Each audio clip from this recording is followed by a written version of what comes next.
त्यावेळी पंढरीचा मायबाप तुकोबरायांना म्हणतोय, हा बघा तुकोबराय, मला काही माहित नाही, अहो ज्यांनी काहीच केलं नाही ते इतभर याही घेऊन येत आहेत आणि तुम्ही माझी जन्मोजन्म सेवा करताय, पायी वारी करताय, तरीही तुम्ही काहीच मागत नाही.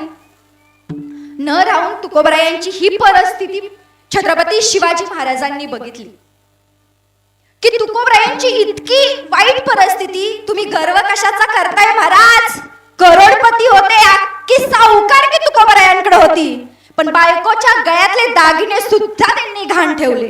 एवढी वाईट परिस्थिती होती. तुकोबरायांचं खरं त्यावेळी परीक्षणच होतं. ज्यावेळी छत्रपती शिवाजी महाराजांनी तुकोबरायांची ही परिस्थिती बघितली, काय माणूस आहे, स्वतःच्या बायकोचे दागिने घाण ठेवतोय, एवढा मोठा परमात्मा, ते पण या स्वराज्याच्या मातीमध्ये.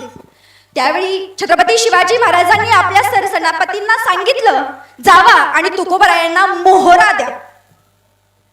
तुकोबराया म्हटले, पाठवू नका ना राज, या मोहरांची काय आवश्यकता आहे आम्हाला, आम्हाला जर द्यायचं असेल तर कंठी मिरवा तुळशी, व्रत करा एकादशी, मनवा हरीचे दास, तुका म्हणे मजही आस.